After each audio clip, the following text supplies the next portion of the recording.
me to put it in. Had to wiggle it a little, cause my dick so fat. Be your gentleman, can't hurt the booty cat. A little more, and I work it in deep. Legs go to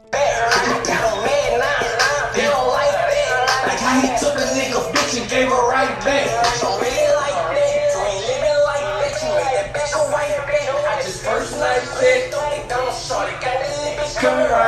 The night of September 16th, 3 frightened children picked up the phone and begged for help. Their mother was bleeding on the floor, and the man who did it wasn't a stranger. He was someone they once knew, someone she once trusted. But here's the part that makes this story even more devastating. 2 months earlier, the very same man had already fired shots at another woman, right in front of her children. The warning signs were there. The danger was obvious. Yet somehow, nothing was done. It makes you wonder, how many times have we ignored that gut feeling about someone, only to find out later we were right? This is the kind of story we uncover here. Real cases, real lives, and the hard lessons they leave behind. If you're new, make sure to like this video, share it with others, and subscribe so you don't miss what comes next. Brenda Mullins was born on December 10, 1979, in Baton Rouge, Louisiana. From the start, she carried a light that drew people to her. In high school, friends remembered her as the kind of girl who could make anyone laugh. She was easy to be around, kind, genuine, and full of life. As she grew older, Brenda carried that same warmth into her career. She worked at All-Star Toyota, where both her coworkers and customers adored her. She wasn't just an employee, she was the person who brightened the room, who made the workplace feel more like family. But above everything else, Brenda was a mother. Her 3 children weren't just part of her life, they were her life. Every decision, every sacrifice was made with them in mind. She balanced her job, her role as a mom, and her friendships with a grace that left people admiring her strength. By the time she reached 40, Brenda was ready to open her heart again. She wanted companionship, someone to share her life with. But she was careful, hopeful about love, yet cautious about who she let close to her and her children. Brenda believed in values that never changed. Her kids came first. Respect mattered more than anything, and love should never be about control. She wanted stability, honesty, and the kind of relationship built on trust. But the man who stepped into her life next would betray every single one of those values. And in the end, that betrayal would cost her everything. While Brenda spent her life lifting others up, the man she would eventually meet came from a very different world. Look like a car wash. Hey, big old diamond chain, hanging around my neck. I make bitches pussy wet. I wanna see you naked. You can tell I'm getting money by the way that I be flexing. Water dripping off my necklace. Got bitches trying to catch it. I might send a threat and send a blitz. My youngest fed shit. Dissing on the gram like a nigga wasn't gon' catch it. I don't do no talking. You want smoke? Let's get it crackin'. Just keep it in the streets. That's the only thing I'm asking. Don't mistake me for no rap nigga on the street that I be ran out of sandwich bags. I start serving zips in the net. Devin Bentley grew up in Baton Rouge, but his childhood was marked by poverty, crime, and chaos. Stability was something he rarely knew, and instead of finding discipline or structure, his early years were shaped by the streets. In school, Devin was known for his defiance. He clashed with teachers, refused to follow rules, and carried himself with an anger that seemed to grow as he got older. By the time most kids his age were thinking about college or work, Devin's name was already sitting on police reports. It started small: school fights, trespassing, disorderly conduct. But before long, his record expanded to include assaults, weapons charges, and intimidation. Each arrest only seemed to fuel his belief that he was untouchable. The cycle was clear: trouble with the law, a brief break, and then right back into violence. As he grew older, Devin turned to music, adopting the stage name Juice Bentley.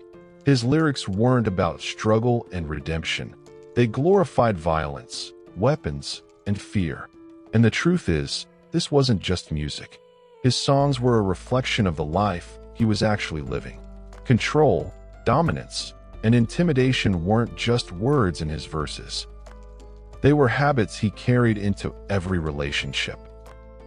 Behind closed doors, Devin's partners often saw a side of him that was far more terrifying than the persona he showed in public. At first, he could be magnetic, charming enough to win someone's trust, but it never lasted. Soon came the control, the jealousy, the threats, and eventually, the violence.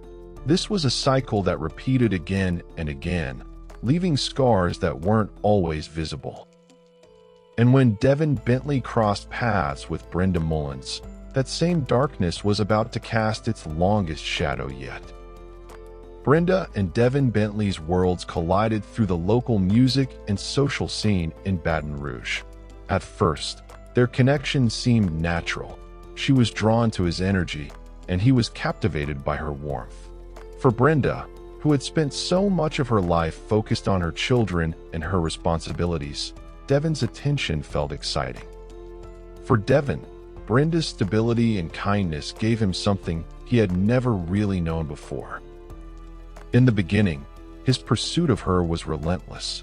He texted constantly, showered her with compliments, and even brought her gifts. He wanted to be part of every piece of her day, making himself impossible to ignore. To Brenda, it felt like passion, maybe even devotion. Slowly, the red flags began to show. Devin started telling her what clothes she should wear, what decisions she should make, and who she should spend time with. The independence Brenda had always valued was being chipped away piece by piece. Her friends and family noticed the change almost immediately. The Brenda they knew, bright, outgoing, always laughing, seemed to be dimming. She withdrew from the people who had always been her support system, and more of her time was consumed by him. What she didn't realize was that every step deeper into the relationship was pulling her closer to danger. Danger she couldn't yet see, but that was already surrounding her. Before Brenda, there was another woman who lived through the same storm.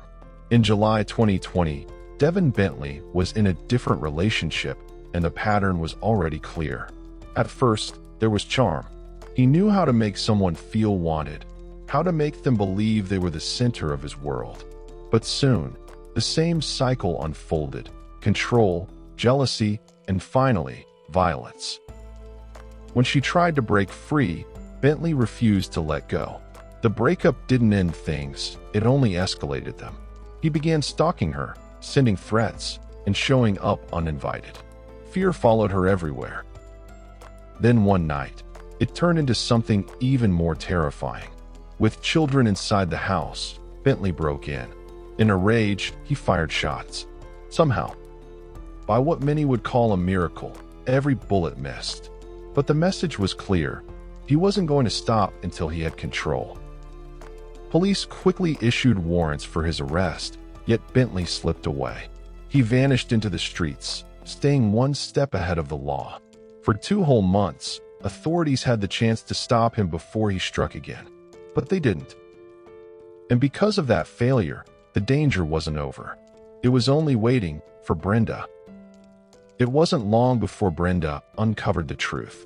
The warnings from other women suddenly made sense when she learned about the July attack, and the fact that Devin Bentley was a wanted man with active warrants for his arrest.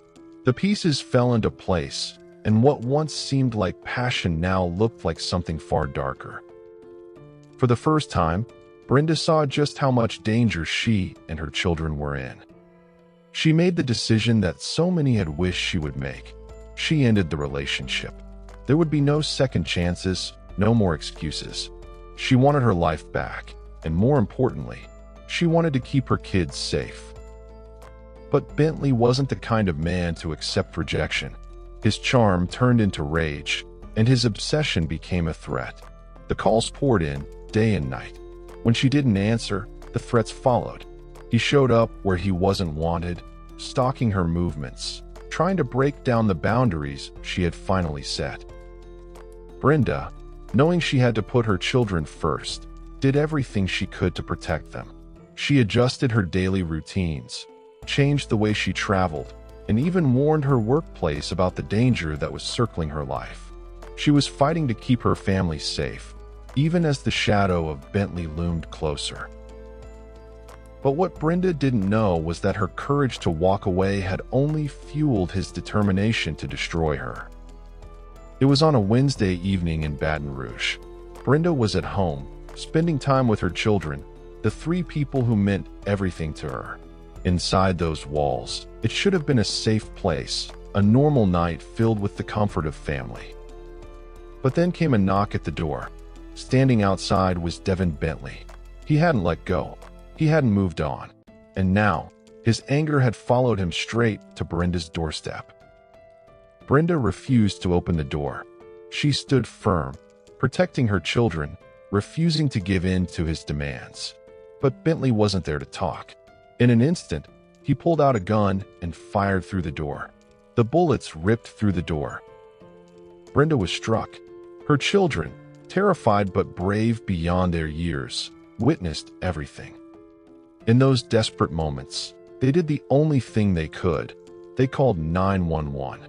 At the same time, they tried to comfort their mother, clinging to hope, refusing to let her go. Paramedics rushed Brenda to the hospital, fighting to save her life. But the damage was too great. Her children lost the most important person in their world, and her community lost a woman whose kindness had touched so many lives. And yet, the horror didn't end there, because Bentley was still out there, running, while Brenda's family faced the unbearable weight of what he had done. After pulling the trigger, Devin Bentley vanished. He left Brenda's children behind in chaos and grief and slipped into hiding. For weeks, his face was plastered across wanted posters and news reports. Police knew they weren't just dealing with a dangerous man. They were dealing with someone who had already proven he wouldn't stop. Federal marshals joined the hunt, expanding the search far beyond Baton Rouge. For nearly a month, Bentley managed to stay one step ahead, moving quietly, avoiding capture. But no one runs forever. In October 2020, the trail led investigators across state lines to Denver, Colorado. There, after weeks of pursuit, officers finally closed in. Surprisingly, the man who had once lived by violence didn't put up a fight. Bentley was arrested without resistance and swiftly extradited back to Louisiana, where justice was waiting for him. It took nearly 3 years for the case to reach a courtroom. In April 2023, Brenda's family and friends finally came face to face with the man who had shattered their lives. The trial opened with heavy silence, but the evidence against Devin Bentley spoke louder than any words could. Jurors listened to testimony from Brenda's children, police officers, and those who had seen his violent patterns long before the murder. They saw the text messages, heard the threats, and were shown how his anger had turned deadly. The picture was clear. When the jury returned, there was no hesitation. Devin Bentley was found guilty on all major charges. The judge handed down the only sentence possible: life in prison without the chance of parole. Bentley tried to fight the outcome, filing appeals, but one by one they were denied. His fate was sealed. He would spend the rest of his life behind bars, never again able to harm another woman, another child, or another family. Brenda deserved more than this. She deserved to watch her children grow, to celebrate milestones, and to live a long, full life surrounded by love. Instead, her story ended in violence. A life cut short by someone who should have never had the chance to strike again. But it raises a difficult question. Was justice truly served? Do you believe life in prison is enough for cases like this? Or should the punishment be even harsher for those who destroy families without remorse?